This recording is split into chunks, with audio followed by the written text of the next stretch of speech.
অনেকে লাশ পোড়ায়, অনেক ধর্মের লোকেরা লাশ পুড়িয়ে মনে করে পুড়িয়ে ফেলেছি, আল্লাহ ধরতে পারবেন না, বেঁচে গেলাম।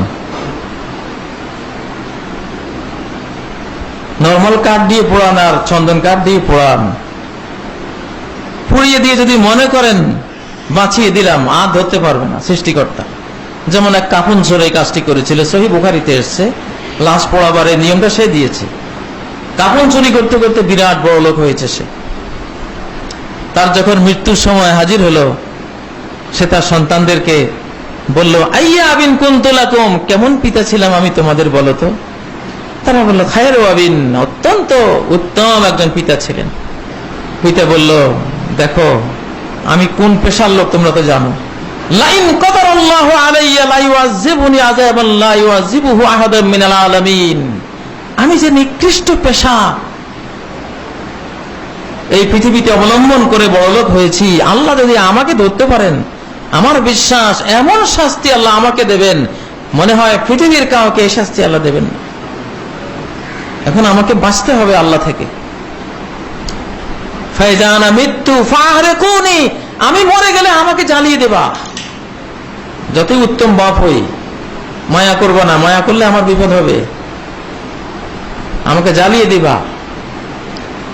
তারপর কোন দিন দমকা বাতাস আসে, ঝড় হাওয়া আসে, অপেক্ষায় থাকবা।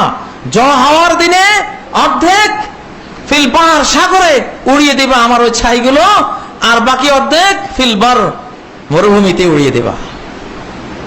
এইভাবে আমি যদি দমকা বায়ুর ঝাপটায় পৃথিবীর বিস্তীর্ণ অঞ্চলে আমার ছাইগুলো ছড়িয়ে যায়, আমার বিশ্বাস আল্লাহ আর আমাকে খুঁজে পাবেন না। কিন্তু আল্লাহ যে একখান সিম কার্ড রেখে দিয়েছেন, ছোট্ট একখান মেমোরি কার্ড দেহের মেরুদণ্ডের একেবারে শেষ প্রান্তে রেখে দিয়েছেন, এটা তো সে জানতো না। আজকে যারা লাশ পড়ায় তারাও জানেন, একটা সিম কার্ড মানব দেহে আছে, হাজার হাজার কোটি অ্যাটম বোম মারলে ওটা পুড়বে না, কিছুই হবে না। ছোট্ট একটা মেমোরি কার্ড আপনার আমার সবার দেহে আছে। আদমের সিম কার্ডটাও, আদম আলাইহিস সালাম তো অবশ্য ওনার তো দেহ অক্ষত আছে, নবীদের কারো দেহই পচে যায় না।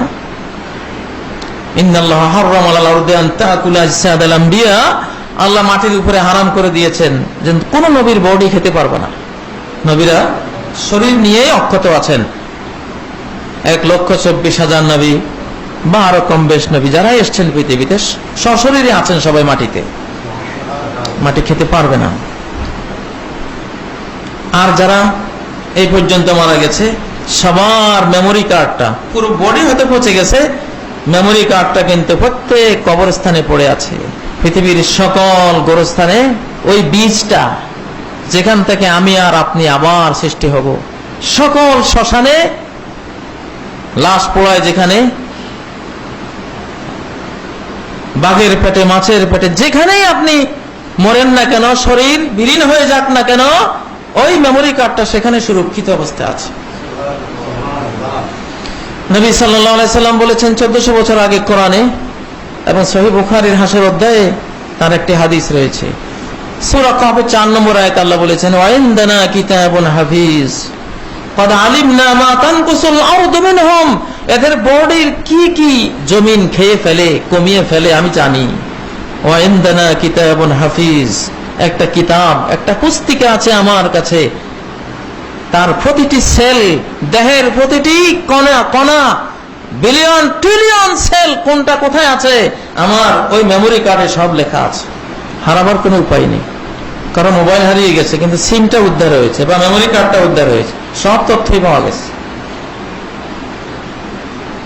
সে হয়তো মোবাইলটা ফেলে দিয়েছে কোনো টয়লেটে, মনে করেছে বেঁচে গেলাম, কিন্তু টয়লেট থেকে কুড়িয়ে যখন মোবাইলটা উদ্ধার করে সিম কার্ড অথবা মেমোরি কার্ডটা কাজে লাগানো হলো, দেখা যায় সব কথা, তার সব তথ্য সেখানে ভেসে উঠেছে। এখন লাশ পোড়ানো হলে কি হবে? যারা লাশ পোড়ায় তারাও ঠাকুরকে বলে যে ঠাকুরজি এই যে গোল একটা হাড্ডি, এটা তো পোড়ায় না। ওরা বলে এটাও ছাইয়ের মধ্যে রেখে দাও, থাক। এটাই নবীজি বলেছেন, লাইসা মিনাল ইনসানি শাইউন ইল্লা ইয়াবলা, মানুষের সব কিছু পচে যায়, ইল্লা আজমান ওয়াহিদান, একটা অস্থি কণিকা এটা পোড়া যায় না, পচে যায় না, নষ্ট হয় না, দামেস্ক বিশ্ববিদ্যালয়ে সিরিয়ায় সবচেয়ে কঠিন আগুনে এটাকে পোড়াবার চেষ্টা করা হয়েছে, পোড়াতে পারেনি। ওইটা সংরক্ষিত থাকে। আল্লাহ নবী বলছেন, মিনহু ইউরাক্কাবুল খালকু ইয়াউমাল কিয়ামা, কিয়ামতের ময়দানে ওই মেমোরি কার্ড থেকেই তোমাকে আবার নতুন করে সৃষ্টি করা হবে, রিনিউ করে ফেলা হবে, নবায়ন করা হবে। যেইভাবে তুমি মরো না কেন, বাঁচতে পারবে না। বিজ্ঞানীরা এই জিনিসটি খুঁজে পেয়েছেন 1935 সালে। নবীজি বলেছেন 1400 বছর আগে, তারা পেয়েছে মাত্র 1935 সালে।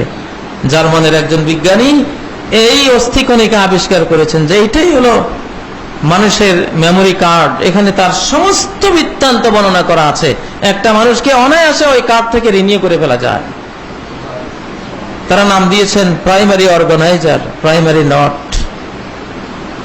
তিনি নোবেল পুরস্কারে বিজয়ী হয়েছেন এই কণিকা আবিষ্কার করে। তিনি খ্রিস্টান, অথচ সম্পদ ছিল মুসলমানদের। আল্লাহ মুসলমানদের হাতে কি জিনিস তুলে দিয়েছেন। আজকে মুসলমানরা আজীবন যে হীরার বাড়িতে থাকে, হীরার মূল্য সে বুঝে না। প্রিয় ভাইয়েরা, তাহলে বাঁচার কি কোনো উপায় আছে? কিয়ামতের ময়দানে একটা ঘন বৃষ্টি হবে, সমস্ত গোরস্থানে, শ্মশানে, বদ্ধভূমিতে সব মানুষের মেমোরি কার্ড পড়ে আছে। একটা বৃষ্টি আল্লাহ তাআলা ইউনাজ্জিলুল্লাহু মিনাস সামাই মাআন, একটা পানি বর্ষণ করবেন। এই পানিটা সবার ওই বীজের মধ্যে গিয়ে লাগবে। মাটিতে যেমন বীজের উপরে বৃষ্টি হলে কি সুন্দর সবুজ দোপাতা কিশলয় অঙ্কুর উদ্গম করে বেরিয়ে আসে, আপনি আর আমি ওই পানির সংস্পর্শে আসা মাত্রই ওই মেমোরি কার্ড, ওই প্রাইমারি নট, ওই প্রাইমারি অর্গানাইজার, আজবুজ জানাব যেটাকে বলা হয়েছে সহিহ বুখারীতে, ওখান থেকে আমি আর আপনি আমরা সবাই আবার রিনিউ হয়ে যাব, জিন্দা হয়ে যাব। আল্লাহ থেকে পালাবার কি কোনো রাস্তা আছে? কোনো রাস্তা নেই। যেতে হবে আল্লাহর কাছে। বেঁচে থাকতে চেষ্টা করলেও পারবেন না, মৃত্যুর পরে তো পারবেনই না। ইয়া মাশারাল জিন্নি ওয়াল ইনস, ওহে জিন জাতি, মানব জাতি, ইন ইসতাতাতুম আন তানফুযু মিন আকতারিস সামাওয়াতি ওয়াল আরদ, আসমান জমিনের মাঝখান থেকে যদি বেরিয়ে যেতে তোমরা পারো তাহলে বেরিয়ে যাও। পারবে না, আল্লাহ ক্ষমতা না দিলে পারবে না। এই পৃথিবীটা 12,000 কিলোমিটারের বেশি লাগবে যদি এই ফার্ম গেট থেকে সরাসরি নিচে যাই, আমরা আমেরিকায় যাই উঠি, তাহলে প্রায় 13,000 কিলোমিটার রাস্তা অতিক্রম করতে হবে। আল্লাহ বলছেন এটা ভেদ করে ওই মাথায় গিয়ে উঠবা, এই ক্ষমতা তোমাদের কখনো হবে না, কোনো দিনও পারবে না। 1400 বছর আগে কোরআন এই কথা বলে রেখেছে যে কোনো দিনও মাটি ভেদ করে অপর প্রান্তে পৌঁছতে পারবে না। সাইড দিয়ে যেতে পারবে, বিমানে যেতে পারবে, জাহাজে যেতে পারবে, গাড়ি চালিয়ে যেতে পারবে, কিন্তু সরাসরি ভেদ করে যাবে এই ক্ষমতা কোনোদিন পাবে না। আজকে আপনারা জানেন, যারা বিজ্ঞান চর্চা করেন, সর্বোচ্চ 13 থেকে 14 কিলোমিটার যাওয়া যায়। 13,000, প্রায় 13,000 কিলোমিটার পথ। এখানে আমরা মানুষেরা খনন করে করে সর্বোচ্চ 14 কিলোমিটার পর্যন্ত যেতে পারে, আর যাওয়া যায় না। এরপরে এমন কঠিন তাপমাত্রা, আগুন, লোহা গলে পানি হয়ে যায়, সেখানে লোহা গলে যায়। আল্লাহ বলেছেন লা তানফুযুনা ইল্লা বিসুলতান, আল্লাহ প্রাপ্ত ক্ষমতা না হলে অতিক্রম করতে পারবে না, ওই পাওয়ার তোমার নেই। এই মাটির নিচে 6,000 ডিগ্রি সেলসিয়াস তাপমাত্রা আছে। লোহা সেখানে পানির মতো বিগলিত হয়ে ফুটছে, পানির মতো ফুটছে। আপনি যে যন্ত্রই সেখানে পাঠাবেন পানি হয়ে যাবে সেখানকার উত্তাপে। আল্লাহু আকবার, এটা পারবেন না। আর যে মহাকাশ সামনে, যদিও দেখা যায় কিছু নাই, এটা পাড়ি দিতে পারবেন? যে গ্যালাক্সিতে আমরা বাস করি, মিল্কি ওয়ে গ্যালাক্সি, এই গ্যালাক্সির এক মাথা থেকে আরেক মাথায় যাইতে আলো যে গতিতে চলে সেকেন্ডে 3 লক্ষ কিলোমিটার, 2,86,002 মাইল, 1,86,002 মাইল কিলোমিটারের হিসাবে 3 লক্ষ কিলোমিটার সেকেন্ড গতি। এই গতিতে যদি আপনি 1 লক্ষ বছর চলেন তাহলে আকাশের একটা গ্রামের মতো যে এরিয়াটা, এইটা আপনি পার হতে পারবেন। 1,00,000 বছর আলোকবর্ষ, লাইট ইয়ার।